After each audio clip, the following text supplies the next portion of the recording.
তো এখন আমার বাসায় গেস্ট চলে আসবে, এখানে বসো। তো যাই হোক, আপনাদের সাথে আবার আমি পরে আবার ক্যামেরা। আসসালামু আলাইকুম, আশা করি আপনারা সবাই ভালো আছেন। আলহামদুলিল্লাহ আমরা সবাই ভালো আছি। গার্ডেন থেকে হচ্ছে ব্লগটা স্টার্ট করলাম।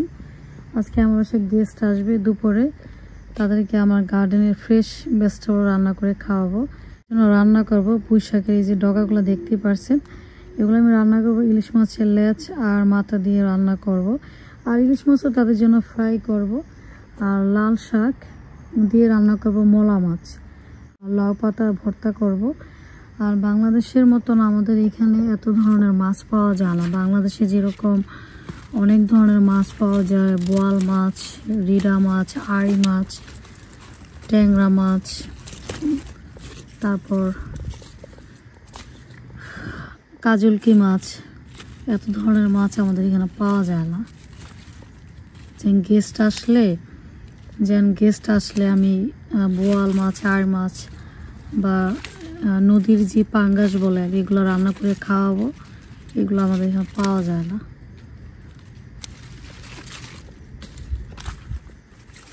রাতে বৃষ্টি হয়েছে, পাতার ভিতরে অনেক পানি দেখা যাচ্ছে।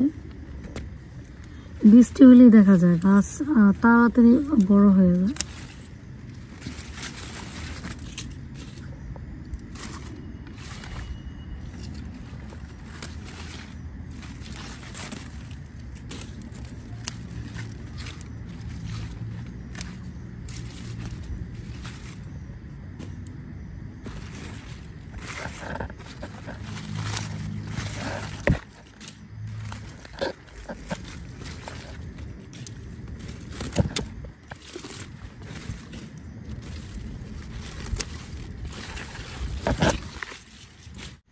পুঁই শাক তোলা শেষ, এখন লাল শাক তুলব।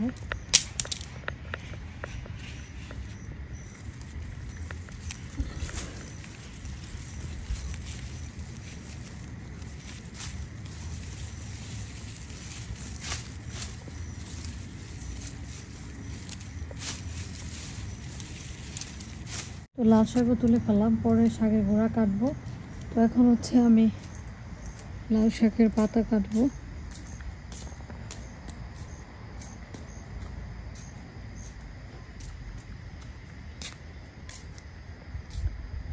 ঝাঁকার নিচে এরকম অবস্থা, পাতার কারণে ডার্ক দেখা যায়, মনে হচ্ছে কি রাত হয়ে আছে।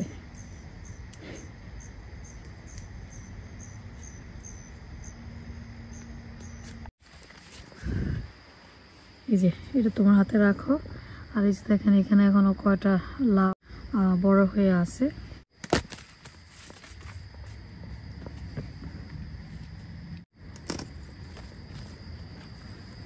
ভাবতেছি ঝাঁকার নিচে আমরা লাইট লাগিয়ে দিব, এমন ইয়া হয়ে আছে, ডার্ক হয়ে আছে। এত পাতা দেখেন, পাতার কারণে উপরের আলোটা নিচে দিয়ে আসে না।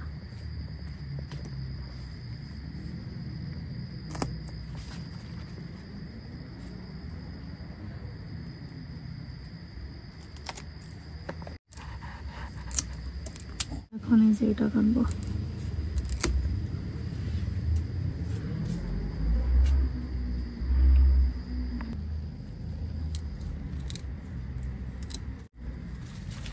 আমি বাসায় চলে এসেছি।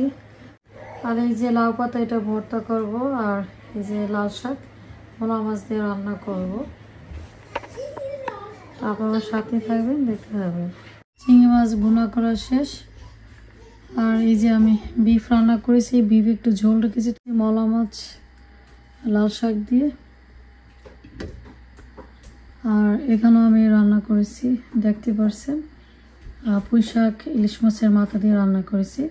টেবিলে আমি সব খাবার সার্ভ করে দিয়েছি। আপনাদের সাথে পুরো রান্নার ভিডিও আমি শেয়ার করতে পারিনি, যেহেতু আমি দুপুরে তাদেরকে ইনভাইট করেছি। আমার তাড়াতাড়ি করে রান্না করতে হবে। আর ডিজার্ট আইটেম খুব বেশিও আমি বানাতে পারিনি টাইমের কারণে, তাই পুডিংটা বানিয়েছি। আর এই যে ইয়োগার্ট বানিয়েছি। আর এটা হচ্ছে নাগা মরিচ, আমার গার্ডেনের মরিচ। এখানে পেঁয়াজ, তারপর আস্ত কাঁচামরিচ, লেবু কেটে দিয়েছি। আর এই যে ইলিশ মাছ ফ্রাই করেছি। আর শুধু একটা ফ্রুটস আইটেম দিয়েছি, ওয়াটারমেলন। আর এটা হচ্ছে লইটা শুটকি ভুনা, আর এটা হচ্ছে গার্ডেনের লাউ পাতা ভর্তা, আলু ভর্তা। আমার হাতে টাইম নেই তাই আমি লাল শাক ভর্তাও করতে পারিনি। আর এটা হচ্ছে চিংড়ি মাছ ভুনা, পোলাও আর চিকেন রোস্ট। গার্ডেনের পুঁই শাক দিয়ে ইলিশ মাছের মাথা দিয়ে আমি রান্না করেছি, এটা খেতে অনেক বেশি টেস্ট হয়। আর গার্ডেনের লাল শাক দিয়ে হচ্ছে মলা মাছ আমি রান্না করেছি। লাউর স্কিনটা আমি ভাজি করেছি। আর বিফ আর ডিম ভুনা করেছি। আর এই যে সালাদ আর ডাল। টাইমের কারণে আরও অনেক কিছুই রান্না করতে পারিনি। আমার পায়েস রান্নার কথা ছিল, তারপরে সেমাই রান্নার কথা ছিল, আরও কিছু ভর্তার আমি আইটেম করতাম, তাও আমি পারিনি টাইমের কারণে। তো এখন আমার বাসায় গেস্ট চলে আসবে, তবে তাদেরকে আমি আপনাদের সাথে শেয়ার করব না। যদি আমি শেয়ার করতে চাই তাদের পারমিশন লাগবে। আর অনেকেই হচ্ছে পছন্দ করে না ভিডিওতে আসতে, তাই তাদেরকে আমি শেয়ার করতে পারবো না। সার্ভিং ট্রে এখানে পানি রেখেছি, কোক রেখেছি, টিস্যু, কিছু প্লেট, তারপরে যে হাফ প্লেটও রেখেছি, স্পুন রেখেছি। আর এই যে দেখেন কে বসে আছে, ও একটা একটা করে বের করছে লিবানে। আর এই যে আপনাদের ভাইয়া রান্নার পরে সোফাগুলো ও ক্লিন করেছে, তারপর কার্পেট ক্লিন করেছে। আর আপনাদেরকে বলি নেই, আগে আমার এই সোফাটা কিন্তু এখানে ছিল, আর লাভ সেটটা ছিল এখানে ছিল। সেটটা আমি এখান থেকে কেন আমি এখানে আনলাম, এখানে হচ্ছে লিবানে ব্যথা পেয়েছে একদিন, ব্যথা পেয়েছে। এই যে আমার সোফার যে ডিজাইনটা দেখতেছেন না, এই ডিজাইনের সাথে ও ব্যথা পেয়েছে। তারপর থেকে আপনাদের ভাই আর আমি ডিসাইড করলাম যে এখানে আমরা লাভ সেটটা রাখবো না, এটা এখানে দিয়ে দিব। আর এখানে যে সোফাটা ছিল ওইটা ওখানে দিয়েছি। আর এখানে তো এই যে আরেকটা তো আছে। তো আমরা এই বছর না, আল্লাহ যদি আমাদের বাঁচিয়ে রাখে, আমরা নেক্সট ইয়ার এটা পুরাটা আমরা কেটে ফেলবো। এই বারিন্দার যে ওয়ালটা এটা আমরা কেটে ফেলবো। এটা আমাদেরকে অনেকে আরও আগেও বলেছিল যে যদি আমরা চাই আমাদের লিভিং রুমটা আরও বেশি বড় বানাতে, তাহলে এটা তারা পুরাটা কেটে দিবে। তো এবছর আর চাচ্ছি না এগুলা কাটাকাটি করতে, ইনশাল্লাহ নেক্সট ইয়ারও করব। তারপরে আপনাদের ভাইয়া বলতেছে যে দেখি যদি আমি সময় পাই তাহলে এটা কাজ ও নাকি নিজে করবে, বলতেছে ও নাকি নিজে করবো। ইউটিউবে দেখছি কিভাবে এগুলা কাটে, আমি বলেছি তুমি পারবা না। তারপর ওর ফ্রেন্ড আছে, তাদের হেল্প নিবে। আর এই যে আমার বড় বাবা ফাহিম। ফাহিম সালাম দাও, বলো আপনারা সবাই কেমন আছেন। আমি আমার ছেলের বাংলা কথা শুনে আমি নিজে হাসি কিভাবে ও কথা বলতেছে। এটা হচ্ছে আমার মানি প্লান্ট। বিশ্বাস করবেন কিনা, এটাকে আমি কিনেছি এপ্রিল মাসের মিডলের দিক দিয়ে কিনেছি। মাশাল্লাহ গাছটা দেখেন কত বড় হয়ে গেছে। এটা আরও আমার বড় করতে হবে। পরে এটাকে হচ্ছে আপনাদের ভাইয়া যে দিক দিয়ে উপরের দিকে চারোদিকে উঠিয়ে দিবে। লিবানের এখন কাজ হচ্ছে কি দেখেন, এখন সে এখানে দাঁড়িয়ে আছে। ও এখানে এখন কি করব নিজেও মানে বুঝতে পারতেছে না। ওকে এখান থেকে কি আরও কি পানি নিয়ে কি কার্পেটের উপরে আনবে কিনা, কোক আনবে কিনা। একটু আগে দেখি স্পুনগুলো ও নিয়ে এসেছে, এখানে স্পুন নিয়ে এসেছে। তো ফাইম ওকে টাচ করলো কেন, এটা ওর কাছে ভালো লাগলো না।